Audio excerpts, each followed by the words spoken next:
Hi everyone, it's late and I'm tired, but nevertheless, we need to get on with this. So, welcome to week 3 of news reporting and writing. And this week, we're going to look at finding and gathering news. I'm not going to do a 50-minute lecture. The lecture notes will be on Canvas tomorrow. You will be able to read them. I just want to highlight some of the main points. If you have any questions, then you need to let me know, and perhaps we'll deal with some of those tomorrow in the tutorial. Looking forward to that. Not. Anyway, I'm really pleased to start off with, I'm really pleased with some of the pictures I've been getting. I've had some really good story ideas, but what is particularly good is that many of you are pitching me stories that you have picked up through observation or from community groups, Facebook groups, etc., etc. A really good place to find stories these days. It doesn't mean media releases are a complete no-no, but if there's a media release, then everybody in the world's got it. So if you're going to get a news story that nobody else has got, you're going to have to do it with journalistic legwork. So always remember from now on in your lives that you're no longer just participating in conversations, listening to what people say as a matter of interest. You are now journalists, and every conversation you have in the back of your head somewhere is a little voice saying, is this a story? Is this a story?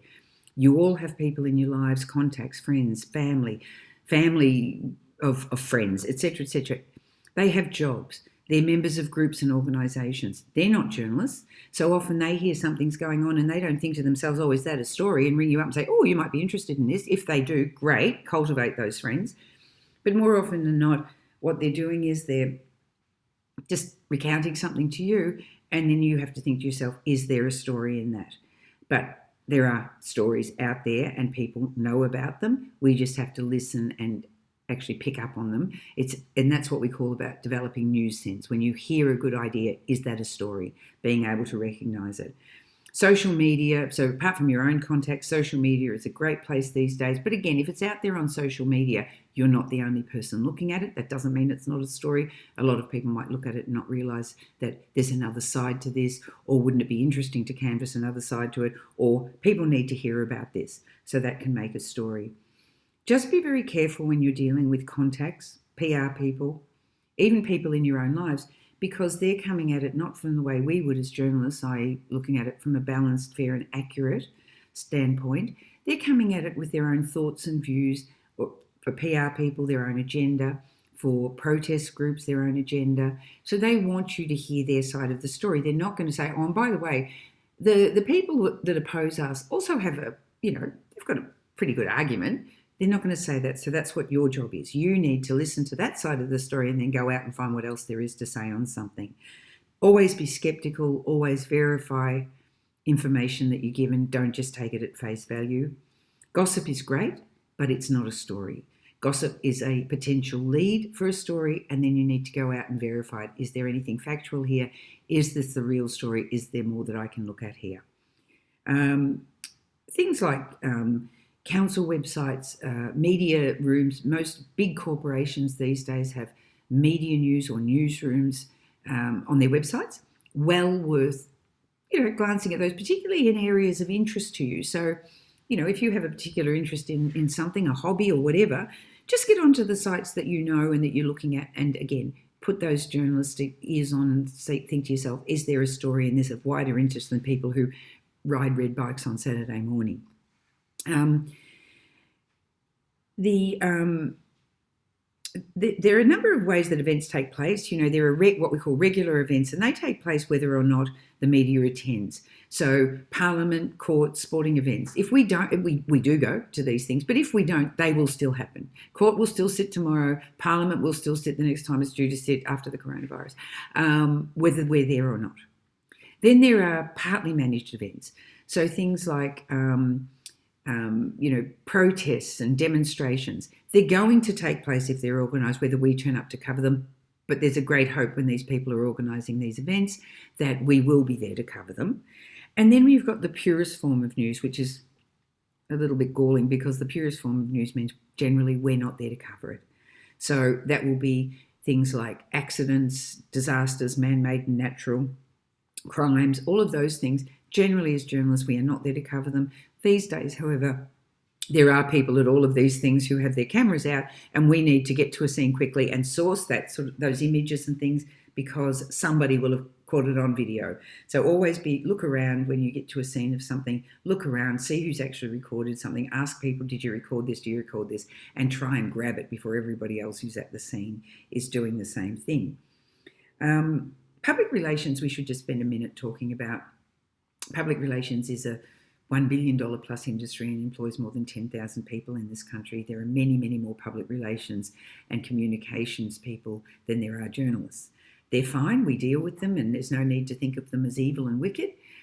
But what we do need to do is always remember we come at the same thing, but from opposite ends of the continuum. They have an agenda to push. There's no bones about it. They're representing a client or a corporation or whatever, and that's their job. Our job is to listen to what they have to say and then say, is this the story, or is there a better story, or are they trying to hide the story, or just simply go and interview some people and find out that, well, yeah, okay, that was a story. The better story is in the comments from the people you go and interview.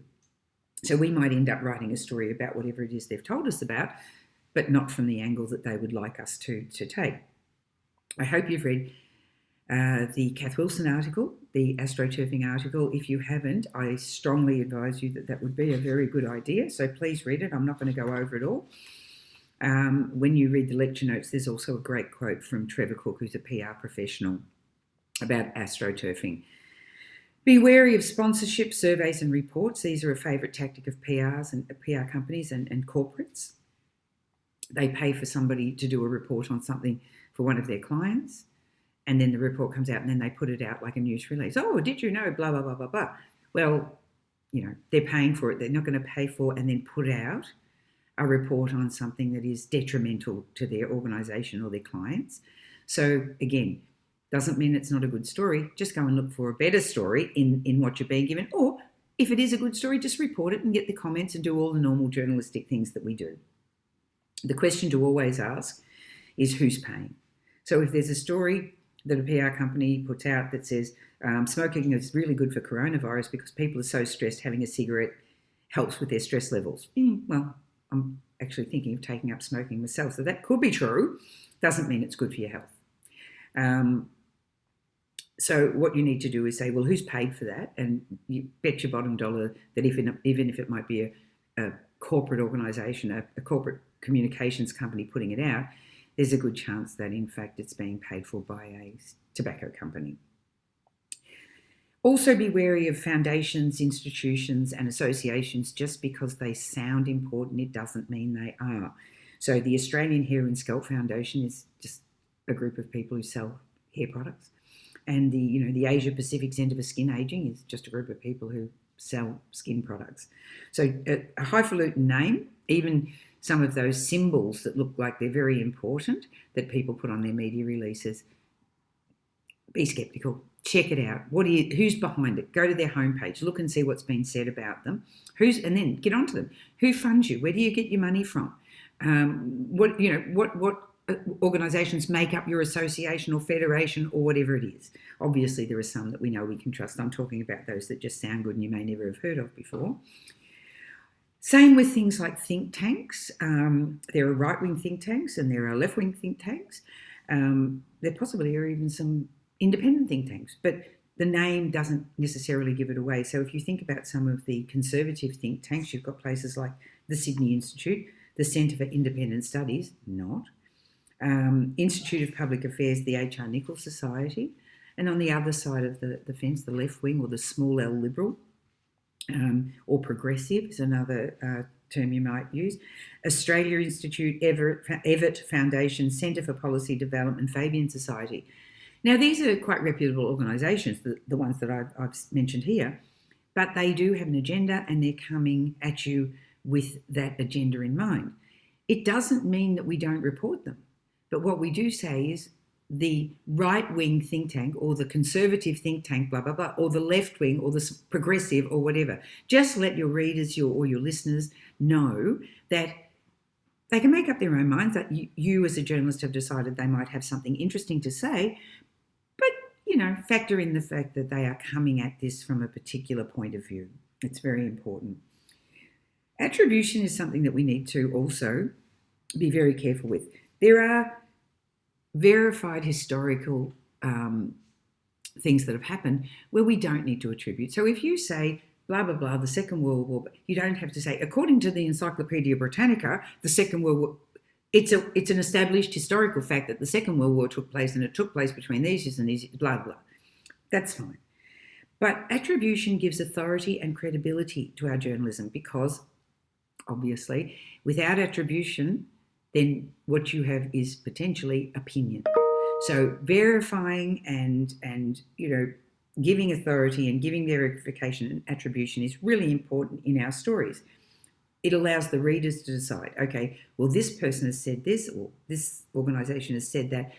Let them know where the information came from, inform them, and then they will know, they will have enough information to hopefully make up their own minds, or go and seek further information if that's what they want to do.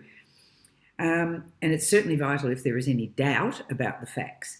There are some facts that are almost unable to be verified, and it's a multiplicity of them. But if you find yourself in a situation where you have information that's been given to you by a credible source, but you are unable to verify it, then you need to say who said it. Well, you always need to say who said it, but certainly in those circumstances. And things like according to, we might talk a bit more about according. Somebody take a note, please. According to, I want to mention that tomorrow in the tutorial because it has certain connotations that we generally stay away from. Don't just present what you're told by anybody, your sources, your contacts, any organisation as fact. Your job is to verify the facts, and that's a large part. It's always been a part of journalism, a big part of journalism. Of course, now it's even bigger in the era of fake news and the different technologies that now deliver all sorts of information to people on their phones and in their homes. And you really, really seriously need to verify what you're saying to give yourself and your publication credibility. But you can't hide behind attribution either. And Fiona will no doubt talk more about this in law. You can't just make a spurious comment that, police brutality on the streets of Melbourne just because somebody said, oh, the police were very brutal. Just so-and-so said. You can't hide behind that. Is illegal, it's defamatory, it's all sorts of things. So don't think that just attributing information to somebody else will protect you from defamation. And again, as I say, Fiona will go through more of that. How do we verify facts? Well, obviously we need to get really clear the basics. One of the most basic journalism tenets is get the name right. Spell the person's name correctly, get their title right. If you can't spell their name correctly, get their name right, get their title right, how on earth are you going to get everything else in the story right? It is just so important. Where possible, seek minutes. So if it's somebody saying to you, oh, this happened at the local council meeting, fine. Go and see if you can access the minutes. See what was written in the minutes. Was it recorded in the minutes? Did anybody else witness it? What happened from another person's point of view? Multiple sources are also a way of verifying facts. Don't just take it from one or even two. Go and seek as many sources as you possibly can that are relevant and required for the story and use them. Cross-check, cross-check, cross-check, cross-check. Say to one source, say to somebody that you interview, this is what I've heard. Do you have a comment to make? Oh, yeah, well, I think that's a load of shit. So now you've got somebody saying something's true and now you've got somebody else saying it's a load of shit. So you need to find more sources to go, well, actually, there's a bit of truth on both sides of that one. Or, no, that is absolute rubbish and it is really going to cause blah, blah, blah, blah, blah, blah. So multiple sources and cross-checking. Where possible, evidence. Council minutes, as I mentioned, or minutes of meetings, definitely. Documents, emails, transcripts, recordings. If somebody says to you, oh, so-and-so sent an email, say, can I have a copy of that email? Do you have that in writing? Do you have a copy of the document? I really would like to see it. And research. Now, Wikipedia is not a great research tool. I use it all the time, and I'm not saying to you don't use it. And it's very often a great starting point where you're starting on a story, you want to see what's been said, what's been done, what do we know about this? Wikipedia can be really useful, but never use it as a basic research attribution verification. If you read something on Wikipedia, you must be aware of its limitations and that's Sonia ringing me, so I'm just going to hang up on her. Hang on a minute. Sorry about that. I thought I'd turned the phone down. So research, and find out if what it's on Wikipedia is true. One of the good things about Wikipedia is, depending on the articles, often there are research sources listed at the bottom, and you can then go and check on those for yourself. You don't have to take it as fact what somebody else has written on Wikipedia, because, of course, as you well know, anybody can jump in and edit. So there's also an issue that I would like to talk about she really wants me, of confidentiality. I think I was talking to somebody last week after the tutorial about not using unnamed sources. It's always been a little bit dicey, but these days it's really, really, really not a good thing. Places like the New York Times have banned any reporting from confidential sources, because if somebody is confidential, they can say things that are not necessarily true with impunity. Of course, there are reasons why people want to maintain their confidentiality. Fear of repercussions, protection from prosecution. The MEAA Code of Ethics does go through this and covers it. And certainly, again, Sonia, I'm sure, will be going through the MEAA Code of Ethics, but you should make yourselves aware of them. They're online. You can find them easily. And what the MEAA Code of Ethics says is aim to attribute information to its source where a source seeks anonymity, do not agree without first considering the source's motives and any alternative attributable source. Where confidences are accepted, respect them in all circumstances. Hopefully you've also read the McManus-Harvey case, which I have put on canvas for you. And you really, again, must read that, please. And one of the things that Jared McManus said about that was, our reputation would have been shot if they'd given up their source. A journalist has to protect their sources. Protecting your source is paramount for any journalist, and I think that any other journalist in the country would have done the same thing that we did. Of course, we'd do it again. Doesn't make sense to you unless you've read it. Please go and read the article and it will make sense. The only other thing I want to touch on here now is the thing called embargoes. I don't know whether you've heard of them. If not, go and look up the word. But embargoes are not mandatory. Just because an organisation puts an embargo on some information they send out to you, it doesn't mean that you have to honour it.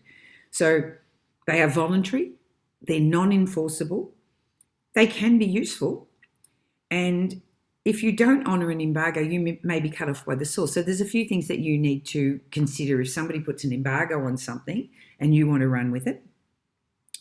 But ask yourself the question, why would you break the embargo? And why wouldn't you honour it?